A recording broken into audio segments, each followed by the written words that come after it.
Hello and welcome to Nerdarchy. For nerds, by nerds, I'm Nerdarchy Steve, and today I am joined with this nerd. Nerder Doug. All flustered now with tech issues at the last minute. Well, hopefully tonight's topic will give you some relief and levity to the situation because we are talking about comedy. Was our topic of choice this evening? Chris wants to know if a server somewhere failed its saving throw. Yeah, something Maybe, like that. maybe, maybe I need a new computer, or maybe I don't know, user Well, from the error. tragedy of your computer comes its opposite number. Yeah, the comedy.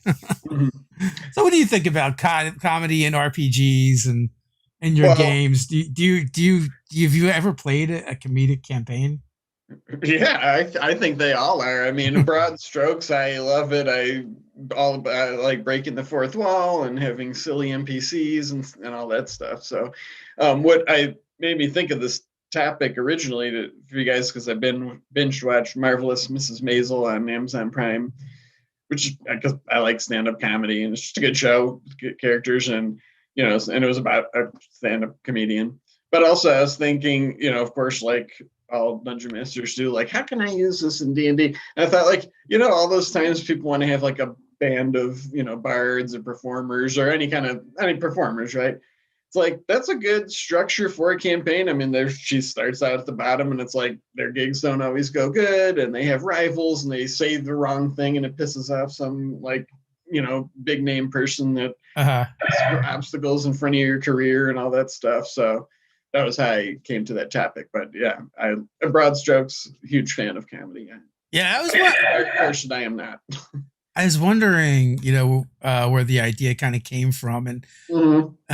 so I think everybody is, a fan of comedy, but maybe not everybody's a fan of it in their D&D game. At least, Sure. at least Oh that's what yeah. they think, right? Until you start playing, and it's like, then the dick jokes start flying, and we're immature, and Mhm. depending on the group, obviously, but Well, I mean, even the most serious story or horror story or everything is, contrasted by those little moments of levity and comedy. And, it's just human nature. Some people laugh in the face of danger or fear.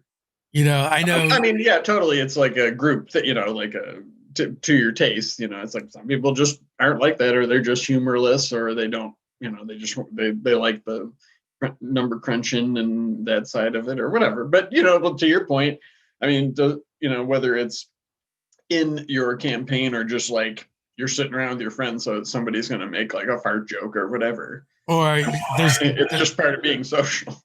there's going to be Monty Python references, Yeah, Hitchhiker's Guide to the Universe. Like, there's all these trope things that are going to come up, even if they're not sure. in your games. And then I talked about this before, but I recently had a character die, and Mm-hmm. like they're like trying to they wanted to try and resurrect them and bring that character back, and I'm just like, I think the character story's done, right? Mm-hmm. And I was like, I'm just gonna make a new character, and I'm like, well, what haven't I played yet? And I was like, I haven't really done a serious artificer yet, so I'm gonna make an Really, you don't feel artificer. like that? What was his name? Was he like a rat dude or something, or a kobold? Oh, like worm? Yeah, Yeah, that's yeah, true. yeah. That's true. Not Uh, not to poo poo your idea. I just was. yeah. Although that incarnation of the artificer doesn't even exist anymore.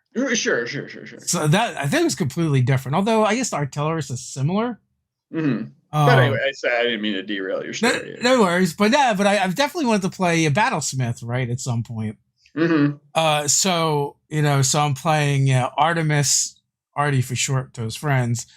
Gluckenstein, Great name. first captain of the bouncing battle brigade, and his trusted mount, of course, is a 7 foot tall mechanical kangaroo, and he rides in the pouch. That's awesome. Does he have a tricorn hat? He does not, but a tricorn hat would work. Him or the kangaroo? Now I'm thinking the Oh, kangaroo should have it. maybe. I And like like, that. so I forget which player was like addressing. It might have been James Intricasa's character was addressing us. I wasn't sure which one of us was kind of the one in charge. So they're like addressing the skill Oh, defender. right, right. So like I feel like, I mean, yeah, I did go a little silly, but not entirely. I mean, I ride in my mount's pouch, and I took the mount at combat feat. Yeah, so I mean, that's it's a fun way to explore like a silly, character, but also like you said, I mean, picking mounted combatant, it's like, well, that actually seems like it would be fun to, make it work with this. But then also in a bigger scope too, isn't that like a Ravenloft game? So it's like, hey Oh man, yeah. this is a Ravenloft, take anybody. So it's like, 1 minute, you're in a group of grim-faced, undead hunters, and then a 7 foot tall mechanical kangaroo hops out of the mist in your midst. So double score underscore makes a Oh, good double point. underscore. What's up? And joking is a slippery slope in my experience. It can be like it, and again, it depends on what kind of game you're playing. Like honestly, our home games aren't that serious, right? Like so like we're not making epic tales, and we don't like, this is just what we do for fun. Like this isn't going to be novelized and be the next Lord of the Rings, right? And I Mm-hmm. feel like some people take their games and themselves a little too seriously. Like I've gotten comments where like someone literally said, "We make fucking arts," and I'm like, Yeah. whatever, dude. I couldn't roll my eyes harder at that comment when they left that comment. I don't even remember what it was in regards to, but like it's a game, right? We play it to have fun, and sometimes you have really hardcore, serious moments, and some games just are that, right? And that's fine. Other games are like this, and I find like the more common game that I've been involved in are this like semi-serious game, but the players are always like quipping and making jokes and side banter that goes on in addition to it, right? And that's Well, part of the social aspect. yeah, for sure. And hey, to take a different, I guess, be devil's advocate. I mean, comedy is an art too, right? And just Yeah. storytelling in general and stuff. And yeah, I mean, I get what you're saying, but I mean, there's something artistic about it. But yeah, it's just human nature, to like you're with your friends, you want to crack jokes and stuff. And I think that the games we play, at least the ones I've played with you and seen you playing and stuff, they're suitably epic, and they also are, and maybe more so because like through those silly moments, you like the characters. Like, Yeah. if you were just, like a cookie cutter band of heroes and doing, fighting dragons and all that stuff, but you never knew the characters, it's like, well, why are they even doing it, right? I mean, you want to, like, even for the players, it's like, you know what those epic moments don't mean as much if they don't mean anything to the characters in it, you know Yeah. So underscore wants to know, in my early GM years, did you come down hard on Ted's character after he made a pun? Nah, you know what? That would have went against my own personal code of honor as a GM back then. It would have been justified, no doubt, but Mhm. no. um Stefan Backup says this should be something players agree to ahead. Do you want to play a Princess Bride or Witcher game? I totally get that. I will say that in my experience, I pretty much I can't think of a time when anybody pitched playing like a gritty game or a serious game that didn't just end up humorous, and because Yeah. or if it didn't seem like anybody was having a whole lot of fun. I know I didn't. I played Honestly, in many games where it's like this is supposed to be real serious and like it's just a humorless world, and it's like nope, I didn't really, and that's to my taste. That's not fun for me. I don't want to escape into a fantasy where nothing is, there's no levity to it and stuff. But that's my taste. yeah, it might be a little bit of an age thing too. Like we played a bunch of different campaigns on Saver Dice, and my least favorite one was the one that was meant to be kind of grim and gritty. And I think like one of the things me and Cody had agreed on after we did that was like never again, right? I just feel, one, I feel like it's less entertaining, delivered as a D&D game stream Mm-hmm. than more of what's more typical D&D streams are like. and two, I just didn't enjoy it that much as a player. I just It's felt, easier to get invested as a player and audience, I think, if to something that's lighthearted and fun. And it's probably harder to pull off that connection when you're trying to like, because we're not actors, right? So trying to like really get in the mind space of like this grim world where like life is cheap and everything. It's like I don't want to be in that mindset, like personally. You know what I mean? Like I it's not fun for me to play games like that because it's like I don't want to be in that mindset for 3 hours where like, yeah, everything sucks and like, you know, just a nihilist and stuff like that. yeah, yeah. I mean, and to a certain extent too, like we play these games to kind of escape as well. Mm-hmm. So I feel like that dark and grittier. It feels like a play style that would have appealed to me more in my teen and late teen, early 20 years, right? Mm-hmm. You know, When you're after an you, angsty teen, an yeah, angsty yeah, youth. that's Yeah. it, right? But after you've lived for a while, right? You've kind of like had enough of that, right? In real Mm-hmm. life, you know, let alone my fantasy world. I'm like, you know, so I feel like to me, like it's good to have like a mix, and I like when you can Mm-hmm. swing through several genres in a campaign and have Oh yeah. characters and have different themes. Now, I mean, it's you know, it's always like in our games, it's always been kind of fun and cool to put in like the pun style characters. But even if you play like a quirky pun style character, you can still play them serious. Yeah. So it works. Like I wouldn't want it to be all jokes and all comedy Right. all the time either. Like that Yeah. would then get old and also would seem like a lot of work.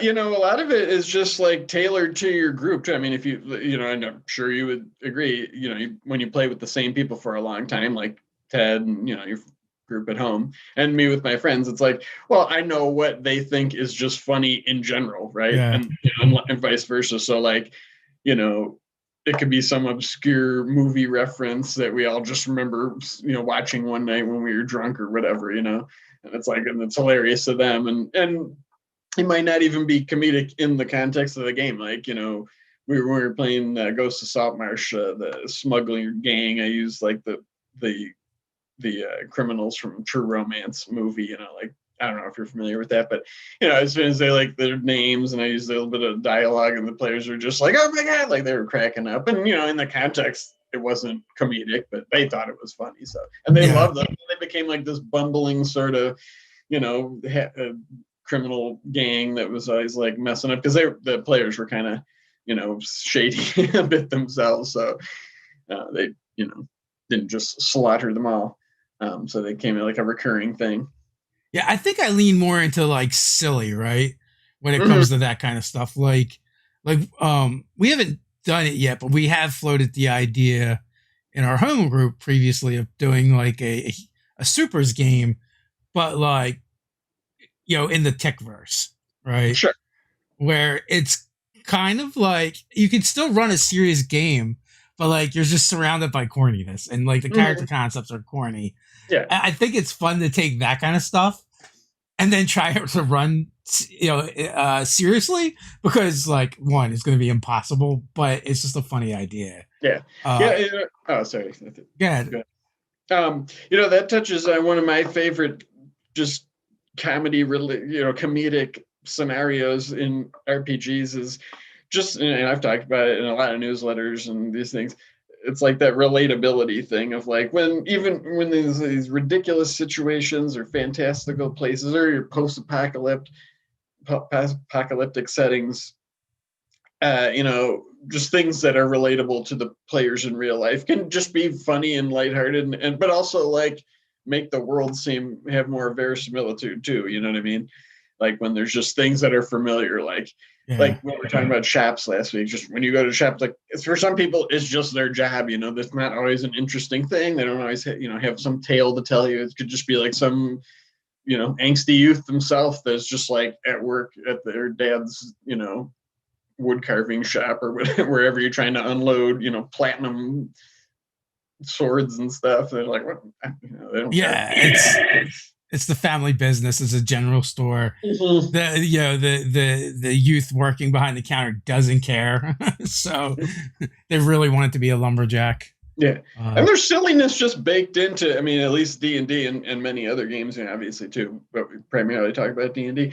I mean, just look at things like the material component for Stinking Cloud is like a legume or something, or one of them.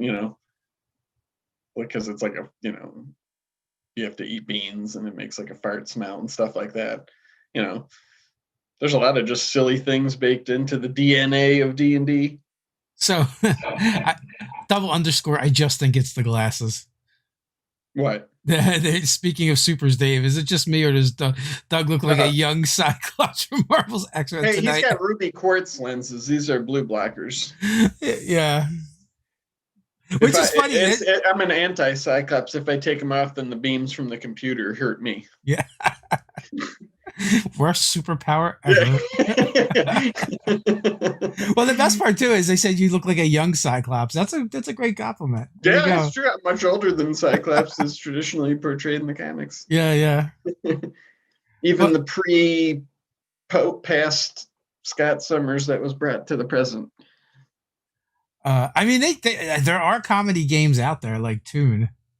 I played that as a kid. I remember it was a lot of fun. I played like I don't remember if it was an archetype or maybe it was just a pre-gen character, but he was like a shadowy thief spy guy, but he was literally just like the shadowy profile with like the hat and a Oh domino yeah. mask and stuff. And I don't remember what we did. It was like in ninth grade or whatever, so it was a long time ago, but it was a lot of fun. That's for sure. They're talking about the spells in the chat. There are a lot of spells that are kind of like, physical comedy, right? Mm-hmm. I mean, like, because they haven't gone anywhere yet. Like when Wizards of the Coast sent out the Yeah, Pop Darts, right? They sent the feather for Tasha's hideous laughter. yeah, because you So like tickle them with it, right?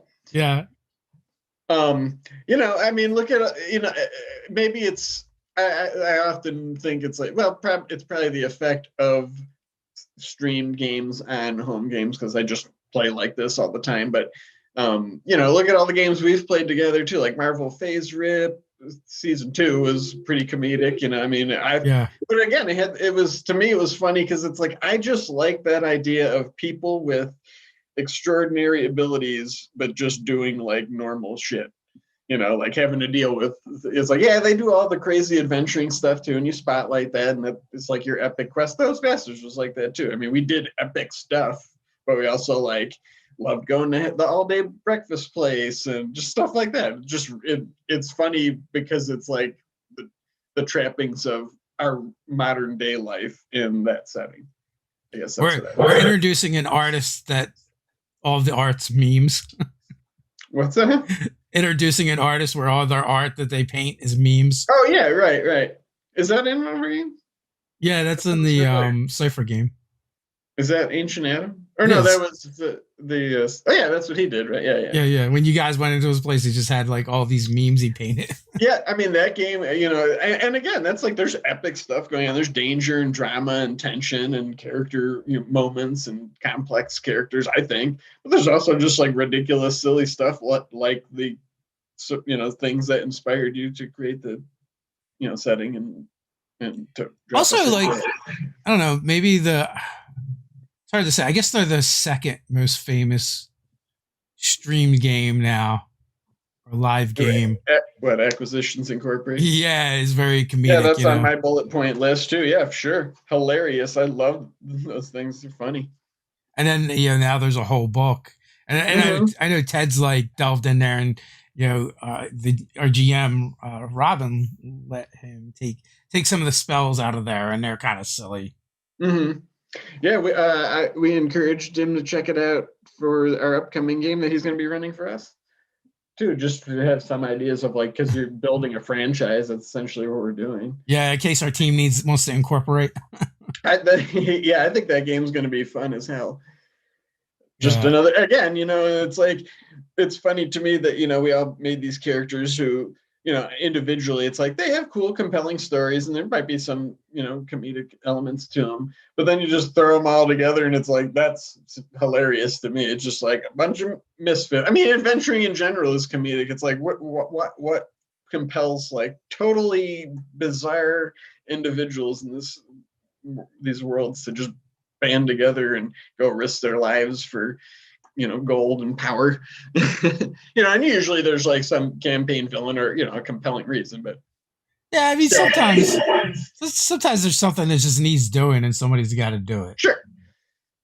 But I always think it's funny. It's like if your story is like, I'm a commoner who, you just want money, and clearly greed can drive you to great extremes. But I mean, if you did one adventure, you'd be like way richer than like everybody else that you ever knew. You know what I mean? Like, like you could live like the luxurious lifestyle for like the rest of your life. In theory, like you'd need to do an adventure once every couple of years, maybe. Yeah, right. Depending on how lavishly you want to. I mean, if you invested your gold properly, maybe never again. Yeah, that's the one. Mm-hmm. But 50 gold could go a long way as long as you're willing to live beneath your means. This is a lot of my home game that I ran for a long time, that Spelljammer game, was comedic and silly, like they had Pizza Skull and all this stuff. But one of the standout moments of the whole thing was early on, their ship got impounded, and they went to get it back, and they were gonna like break in and steal it and all this, and the attendant there was just this Goliath guy, and they started talking to him, and he just like rented a flat with his roommate, and they just made like 2 silver a day. It's what a common, just had a regular job. And they were like, hey, if you just let us take it, you can join our crew, and we'll like that's where their contract negotiated. They're like, we'll give you like 1% of whatever profit we make, blah blah blah. And I just was like, they had to make a persuasion check or whatever. And then I just thought, like, this guy would be like, F it, I just got some dead-end job as like an impound lot attendant making 2 silver a day. If I go with these guys, it'll be dangerous, but it's like one thing, I'll get like hundreds of gold.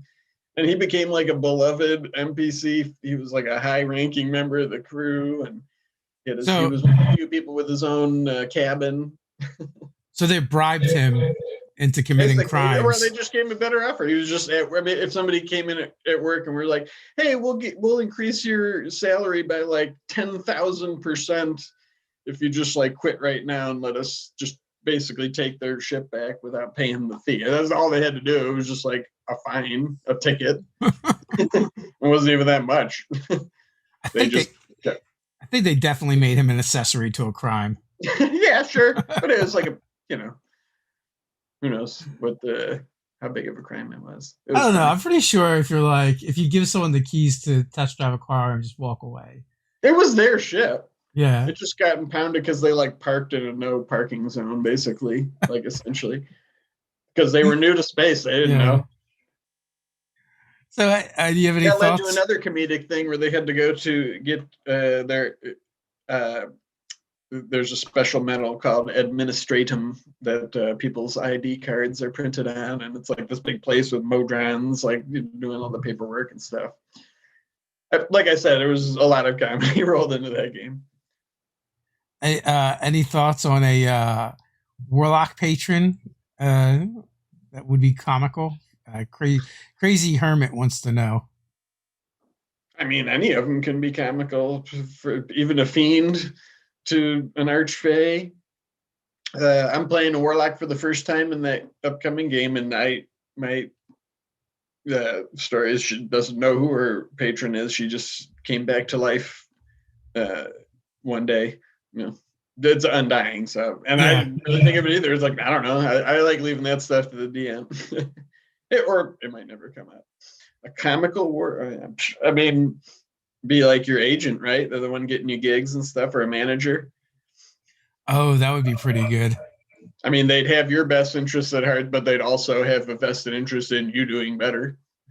I like it. The manager or the agent. Yeah. They take 10%. And they could have a bunch of clients, just like a regular meal manager. It's like, hey, I don't got time for you right now. Every once in a while, you take a gig you don't like. That'd be fun to play with, too, because, like, as the warlock, you could sort of be the prima donna in that relationship, too. It's like, hey, you need me. Like, I'm the star here. Like, you can't do this. I have the power to do it, so you have to help me, too. That might be fun to play with. I'm going to write that down. It's definitely an interesting take.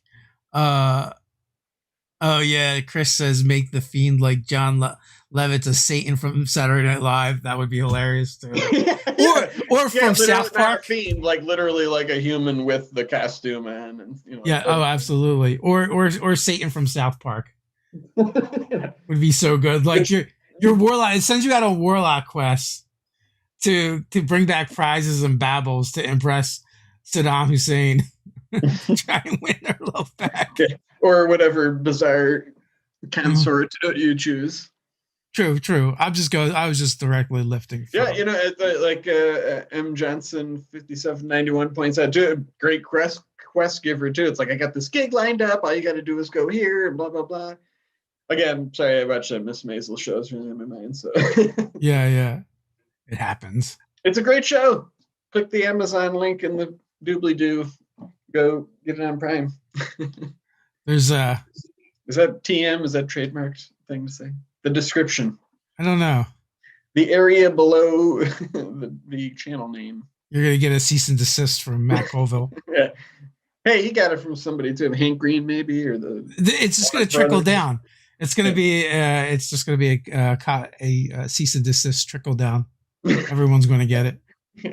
I was like the domino that set it all off. I don't know, man. They just passed some shady laws, making copyright infringement was going from a misdemeanor to a federal crime. Oh boy! So your favorite YouTubers may end up in prison. Even that's not actually what'll happen, but what'll happen is the algorithm will pick things up. Nobody will look at it, and people will get dinged for things that are actually fair use. Sadly. So call your Congress people and complain to them. Because there's a DMCA thing in that bill, for sure. We don't usually talk about politics here, but I feel like this affects everybody.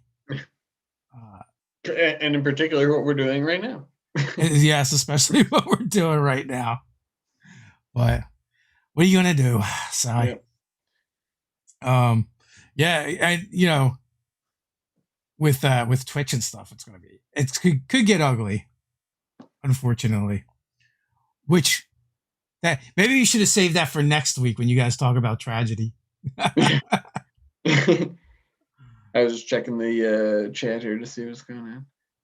Yeah, I'm moving more towards that too. What M. Johnson mentions, again, they've been in a campaign for 16 months and they haven't had one major campaign villain. Basically, they just hang out and riff, do side quests. Yeah, it's so fun. Well, a lot of our games are more episodic anymore, just because as we've gotten older, just because it's easier because it's take 2 hours. Well, it's take 2 hours, but also a lot of times it's like, who's showing up this week? We don't even you never know, and it's just easier if you can have like a clean breaking point at the end of the session, a clean starting point in the next session, so you don't have to figure out the story. It's like being on a roller coaster that you're putting the tracks down right in front and you don't even know when it ends. It's like, it's like you think, oh, this thing's going to be a villain. And then, like you said, like maybe those people don't show up next week. So like, that was just like a road bump on the way to this other thing. Or just, it might be like, a month between, next session just because people miss it. And so it's just like this cascading storyline where it's like, is there a villain? To the chat point, like, just kind of keeps careening forward, and whatever. That's fine. I have fun doing that. It's kind of like how we play our Tuesday night game. I feel like too. I mean, it's we're also the players are all sort of complicit in the fact that like we're keeping it to 2 hours and it's 12 sessions, and like we want to resolve things with some of the storylines. So we just kind of like you give us the agency to like steer it that way and stuff. It's fun. It feels like a real like group effort.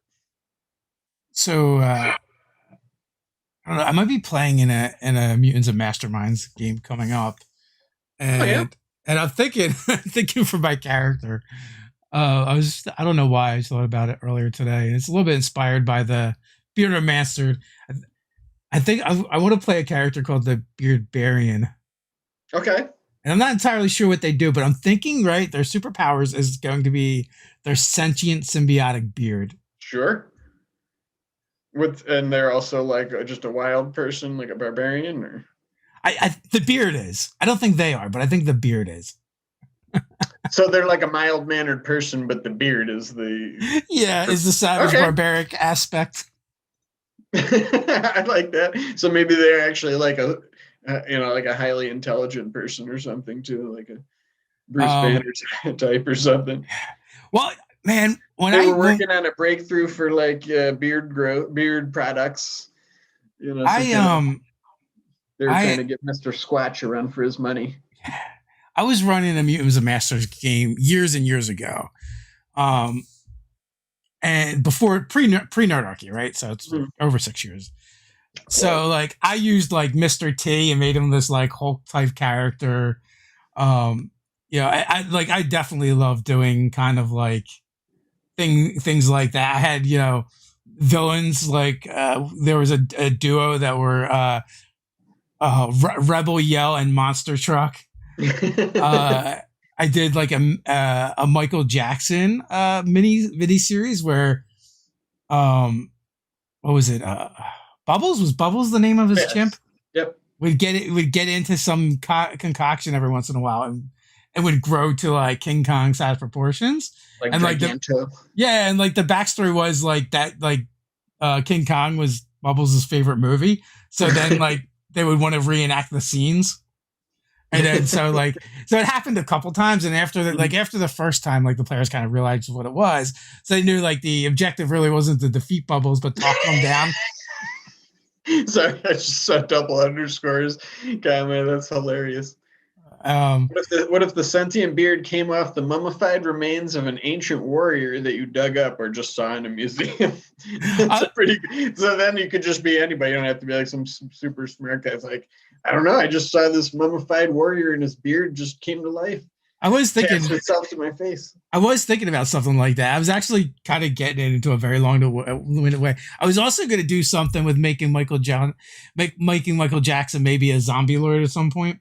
There was this like really bad B horror movie where it was like a boy band, but they were actually all zombies. So, and then another thing, at some point, I was going to introduce Donald Trump as one of the villains and make his hair like a sentient alien. So I was thinking. I remember you telling me about that. That was a long time ago. Like you said, long before Nerdarchy. Yeah, it was way before Nerdarchy, pre politics. Yeah. So I did like. I was also thinking like, oh, that might be a fun idea for the beard as well. The alien symbiote, or I do also like the idea ancient warrior. That would work as well. Mm-hmm. There's definitely some things, and so like I feel like the character would actually be pretty reluctant on all this, but then the beard like just takes control, and they're forced into it. Mm-hmm. And they can both learn from each other. The meek guy can learn to be a little more brave, but maybe the beard can learn to be a little less savage, a little more passionate, compassionate. Mm-hmm. Yeah. There's your character arc. You got 2 character arcs. Your beard and your host. Yeah. Your host. SR2 Joker ran like a tick style game. I don't remember. I wonder if the beard goes out and does stuff while he's sleeping too. Oh, maybe. You wake up in strange places. Oh, maybe. Well, wasn't that basically the black Spider-Man suit? I don't know. Yeah, he would have the dreams and the suit like would crawl on him and do things while he was sleeping. I'm pretty sure that was the thing. I don't remember. Yeah, I don't know yet. I think we're still settling on a date. Crazy Hermit, DM, the Devil's Luck gaming crew. Actually, they'll be on the live chat tomorrow, so I'll talk to them tomorrow and see what they're thinking. I mean, superhero games are just another thing where there's rife for comedy because it's like, I mean, again, you have ridiculous powers in this modern settings and stuff. I mean, that Hunts Point Heroes game that was very much a lot of comedy going on, and just sometimes like I don't know if everybody's into having that agency and like immersing themselves. It's just funny. You're gonna get bound to get in comedic situations, no matter what genre you're playing, and even if it's like some grimdark thing. Although I don't know, again, like I just have that kind of like where I don't know. I'm not a big grimdark fan. Like where there's definitely a lot of people that like it. I'm just not really one of them. I'm just a squeamish person and stuff, so I don't like gore and horror movies and stuff. So that's just me. Oh, actually, so double underscore brings up Rick and Morty, and you also have the Rick and Morty D&D set as well. Mm-hmm. So there's definitely been some genre mashing into D&D. And I mean, again, now we were talking about the components, or there's silly magic items and stuff, mechanical crab, or just, like the ball, the bag of beans and stuff. I mean, it's like, Wand of Wonder, yeah, the Chaos Mage. So yeah, just turning into a plant and stuff. Wand of Smiles. I'm just Although it's not really a classic D&D thing. But. I'm just disappointed that when the Wild Sorcerer Mage in my game turned into a plant, no one chucked it at the enemy and used them as a missile weapon.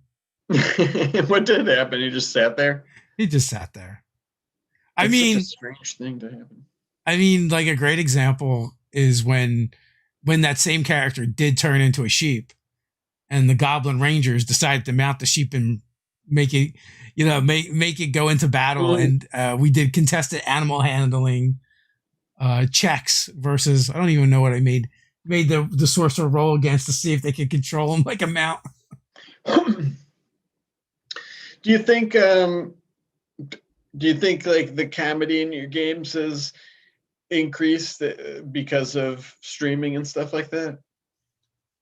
Yes. Even your offline games, you just like that's just how you play more often now, just with a bit more silliness and not taking everything so seriously, I guess I would say.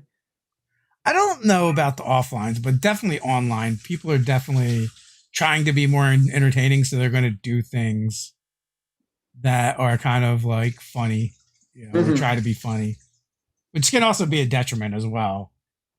Too much of that. True.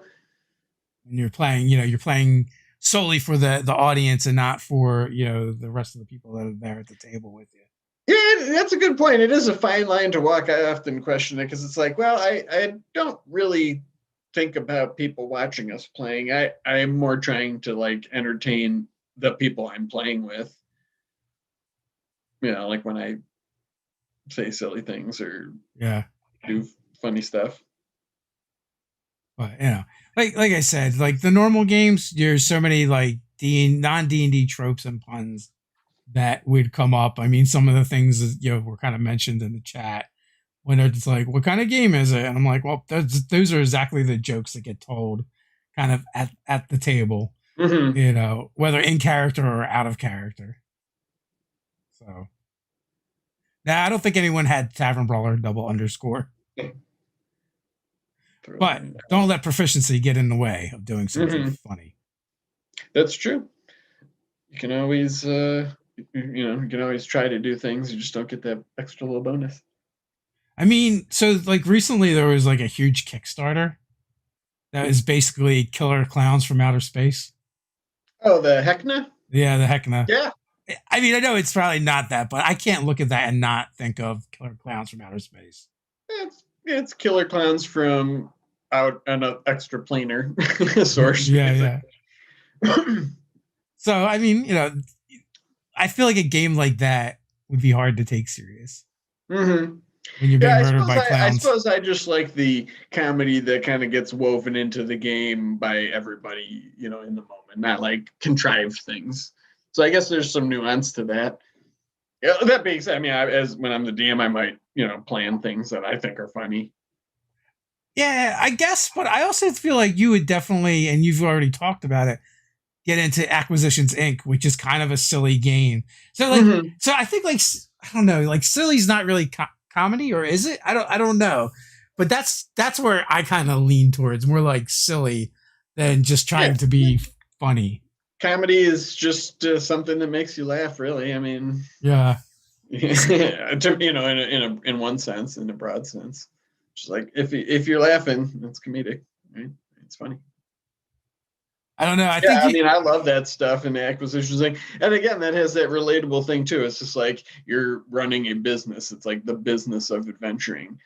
It's like It's like the difference between just doing a YouTube channel as a hobby and starting one as a business, right? It's like, no, I'm taking this shit seriously. Like, you know, Yo, we got would to it take the jobs where we can maximize our return on investments, have multiple streams of revenue. what if what if in the upcoming game that we're gonna be playing, you guys will be able to watch it soon, next couple of weeks, I imagine. Mm-hmm. We're gonna get started with a X crawl style game. Yeah, I think that'll be highly comedic. I warned Ted of that, because I was like, if you think it's going to be like, we're poking with 10-foot poles, I'm like, none of us really play like that. And I don't think he was thinking that, but Yeah, that was like one of my concerns. you you should make your warlock patron the manager. Maybe. That's not a bad idea. He starts. You were actually he brought you back, like you said, but for the express purpose Yeah. of Yeah, guiding you to this. I mean, they're a hollow one as well. Yeah, And I was like, wow, I'm almost hoping to go down a lot because it's like it's pretty easy to get back up when you're a basically revenant and also an undying warlock. oh yeah. You just have to roll over a 16 and a death save and you back up. Which, it's not easy, but it's like it's a lot easier than 20. You're What do we got in that game? higher chance. You got the living revenant character. You got a diva character. I'm playing a chef that thought he was signing up for a cooking show. Steven's playing a rancher who's trying to save the family ranch. Yeah, so like already that game is like doesn't stand a chance of being serious. Oh yeah, it's a bunch of misfits. It's crazy. Yeah.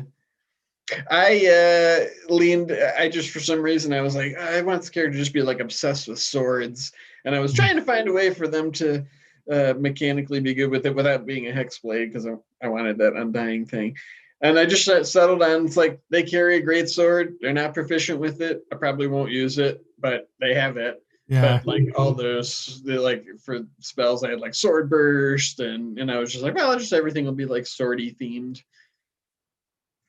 The Stranger Things D&D game that was run by Chris Perkins. Mm-hmm.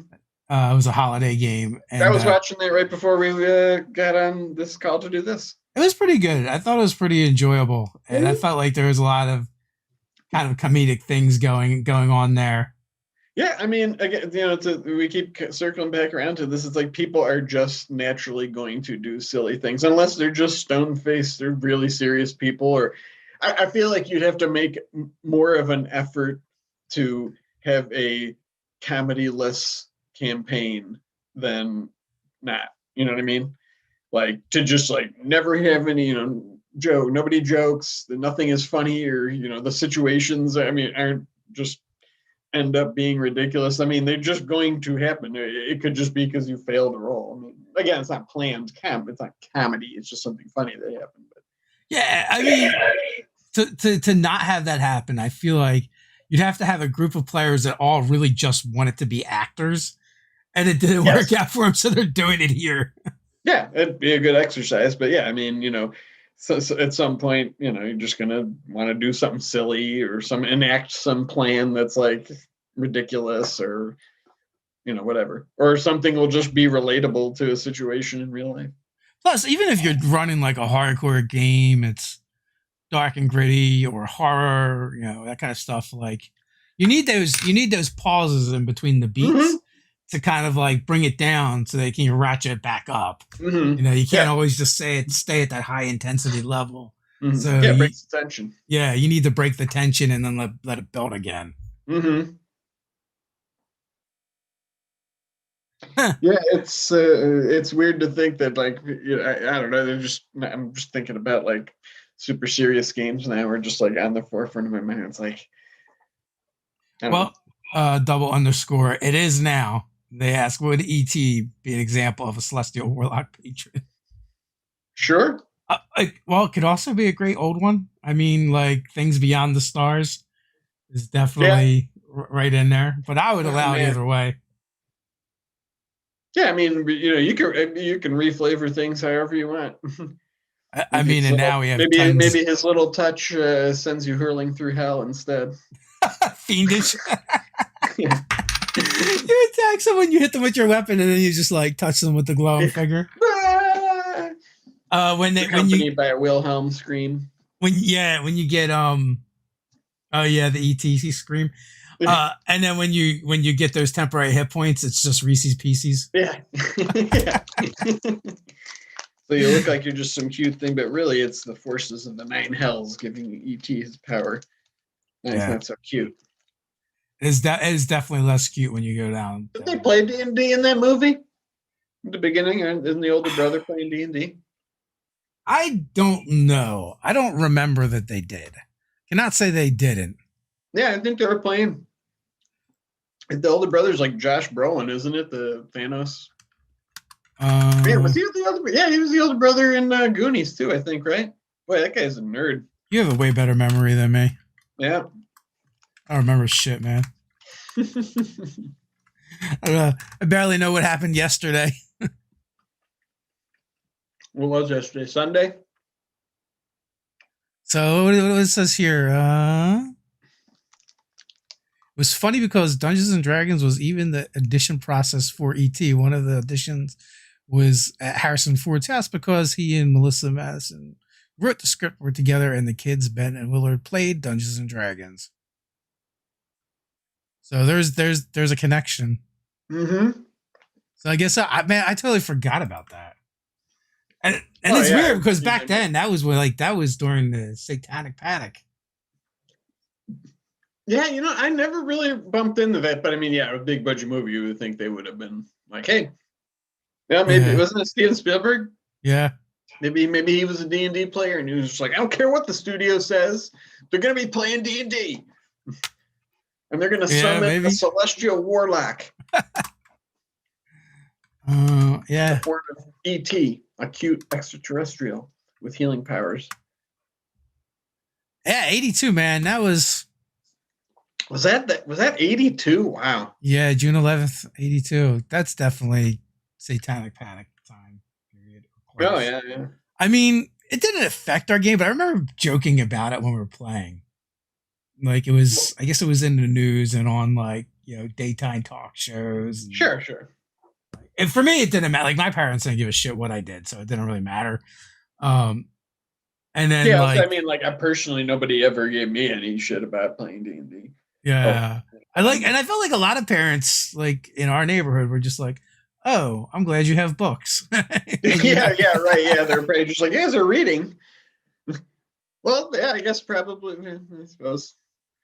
So, whether we had neglectful or thoughtful parents, I don't know. Either they were like, "Well, I understand what they're doing," or like, "I don't know what they're doing down there." Yeah, that's what they're required. It's got a bunch of books and dice. That's what it required. More enlightened parents or neglectful. Anybody in the middle was gonna hate it. Mm-hmm. Well, it's weird too because even like when we first started Nerdarchy and now, like I know people that like live in the Bible Belt and they like have different online personas because they don't want to mingle, their personal life or professional life with the D&D stuff they do. So bizarre.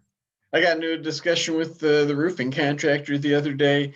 I don't remember how it came up, but he was saying, because he got a bunch of like Legos from his fiance. They're like huge Lego fans and stuff. And he was a younger guy, and he's like, yeah. And I was like, yeah, you're a nerd. And he was just kind of, wasn't sure how to take it. I'm like, that's cool. I am too. I'm like, I make D&D content on the internet. And he was like, I was like, don't worry, I'm about as nerdy as they get. Do you have like a favorite comedic moment from a campaign? I've been thinking about the whole time we've been talking, and it's for me one of the funniest things that I was involved with in RPG was in that Phase Rip game, and it was, I don't remember who the characters were going to talk to, but we went to a hospital and we had to like espionage our way in, and Nightlight had like a little hologram projector, and I like projected his image like over the guy's like bed that was being cared for there that we had to talk to. Yeah. And then it was something, because it lasted for so long, like the power. that it was, it was like an hour or something, and we had left, and I just remember thinking like, that's so funny, just think it's still there, just like looking down at him. I wasn't talking through it or anything for the next hour. It was just like, because he was in the, it's like white tubes and stuff, so they couldn't move. He just had this like holographic image of me just like coming up through the middle of his bed, like looking at him. Just a little thing, but I just remember thinking that was so funny, and it just came. I thought of it earlier when we were talking about that game. Yeah, man, I really enjoyed telling this story when the Gobbleos began riding the sheep polymorph sheep into battle against its will. I don't know why. When we were playing, that just seemed so funny. And that's a good example too of like that weird space where it's like, well, yeah, I mean, in the context of the game, it's kind of funny, but at the same time, it's like they are in battle, like presumably with their lives at stake, and that just happened. And it's like, if it's some tactical advantage, which obviously it was, it paid off, then I guess it made sense, right? So like, wasn't comedic for them right then, the characters, the Maybe. players, yes. The Gobbleos also just did weird stuff all the time. Sure. So I mean, like another moment would be like there was a forest like manor that they were going to break into. Mm-hmm. So they went and scouted and were waiting for the rest of the party. And I was like, I'll just use this like random encounter of an evil dark druid to set against the party. And so in the meantime, before that encounter happens, they're like making checks to capture small woodland creatures, get them high, and then fling them over the wall of the manor into the state yard. And it's just like, I didn't need an evil druid. I just needed a regular druid. Yeah, they're the ones being malfeasance. Yeah. Speaking of, just that weird space too, or like just when I was playing with my brother and those people a couple weeks ago, I was using one of the encounters from Out of the Box. That's all I pretty much used for that campaign, but they were in some underground cavern, and there was like bioluminescent mushrooms on the wall, like there always is, because it's the underground. But I had just been looking through Tasha's, and they were like, oh, they were curious. They were going to take samples of them and stuff, like cuttings, and they tried them. And I was like, sweet, I'm gonna roll on this. And it was like the one character gained like detect thoughts for like the next 10 minutes, and I was like, yeah, as you eat them, I was like, you start hearing these other voices in your head, and he's like, what are they? And I asked the other two players, I'm like, what are you thinking about right now? And so they said, so that was kind of like a funny but also like insightful moment too, because like there was some character growth of just like for them sharing those things. And I love putting players on the spot like that too. Yeah, I mean, that's the beauty of the hobby, right? Like this stuff just kind of comes out and happens during the games that we're playing. Yeah, that something we said earlier made me think of that, and I was just talking to Robin today too. I'm just like basically, like kind of behind the scenes of Nerd Wrecking. I'm sure a lot of people do. Like we just call encounters things like shit happens, like. Yeah. And that's what's kind of fun about comedy and any other moment too. You could be describing something, they're having fun, and it's like yada yada yada yada, and then the ground opens up, and this fire giant climbs out with a hound on its back, and Hobgoblin starts shooting arrows, and then it's like what like you can break the. You can add tension when there is a comedic moment too, I guess is my point there. Like when people are goofing around, it's like, hey. By the same token, where anything funny can happen at any time, anything pretty crazy and scary can also just serious. And that's like the big DM tip I would ever have for people. It's like, just when you want something to happen, just have it happen, and like let players talk. And like you said many times, it's like just put problems in front of them and they can deal with them. And if you misjudge and it's some dangerous creature, they can run away, right? It's like there's no guarantee that the world you exist in is tailored to your power level. What? Insanity. So double underscore wants to know, if an enemy or ally polymorphs a druid into something, can the druid wild shape into something else on his or her turn? I think you lose access to your class abilities when you're polymorph, right? Like you're just you are that thing. Like if you polymorph into a T-Rex, you can't cast spells and stuff Yeah, or action surge. yeah, I would have to read it. But the first thing that comes to my mind though is when you're polymorphed, you end up with the mental facilities of that creature. So even if you could polymorph or could wild shape, would you necessarily know to? I don't think you could. If somebody else were able to wild shape you, Yeah. then yes, because that is different. But polymorph removes your class abilities. Like I said, you wouldn't be able to action surge if somebody polymorphed you, But right? also, if you're the DM of that game, you can do whatever you want. Oh, sure, yeah, absolutely. But people ask questions like, "By raw?" No, Yeah. Well, I but guess I say that because if like you're like using polymorph and the allies are doing the polymorphing and you want to still be able to do cool things. Uh, sure. Yeah. I mean, I'm totally with you. I would probably be like, yeah, okay.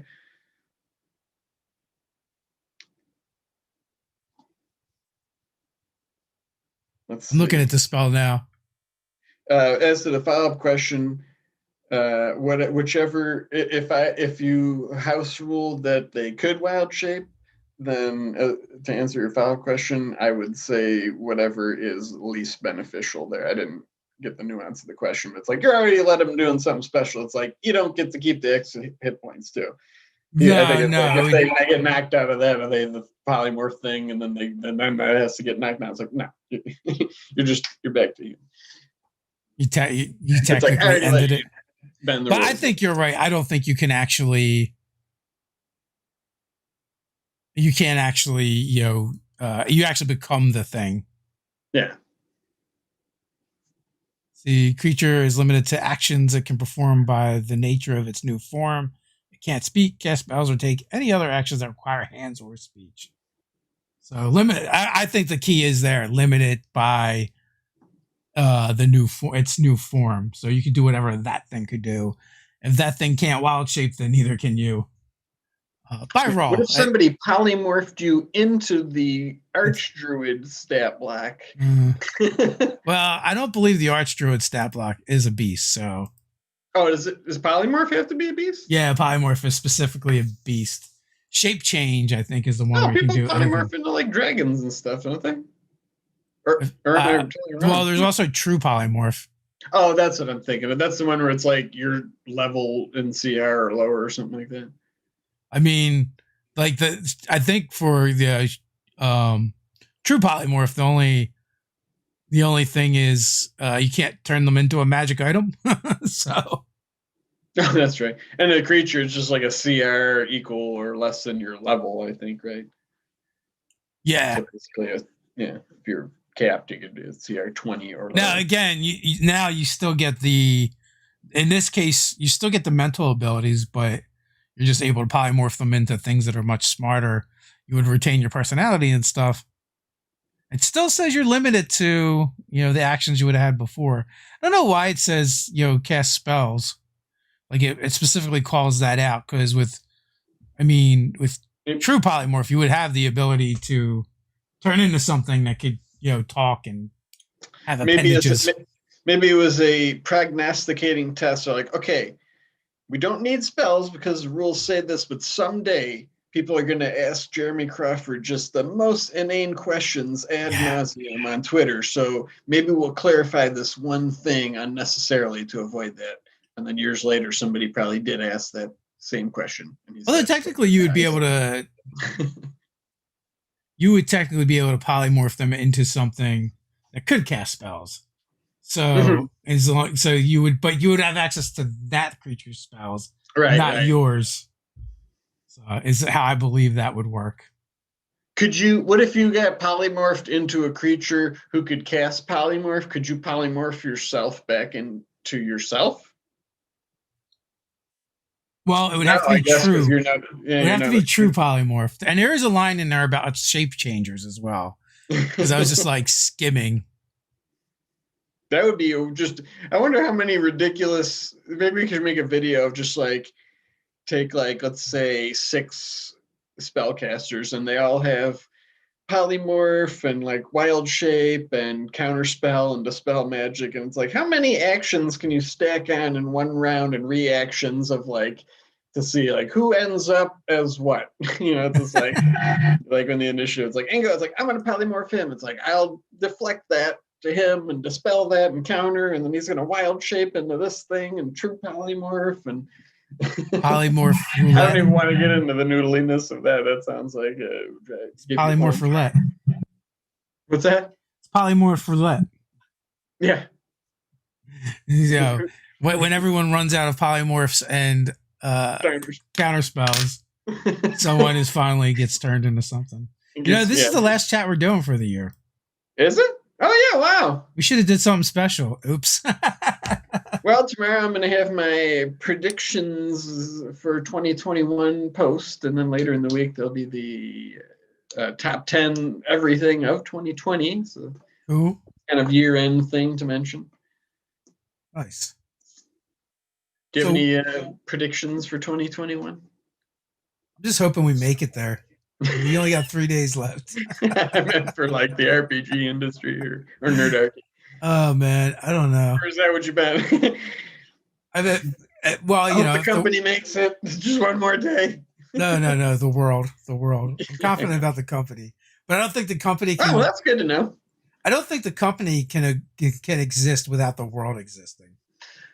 I feel pretty confident about the world. So if you're confident about Nerdarchy, then I feel good at the end of this. Here we are at the end of this chat. Yeah. And tomorrow they're going to announce some kind of invasion. Yeah. Who world knows? Ending. But we're past the hour mark by a little bit. Sorry for the rough start, folks, and we, as always, we appreciate you hanging out with us. So we'll see you next year. Till next time, stay nerdy. Stay nerdy. Nailed it.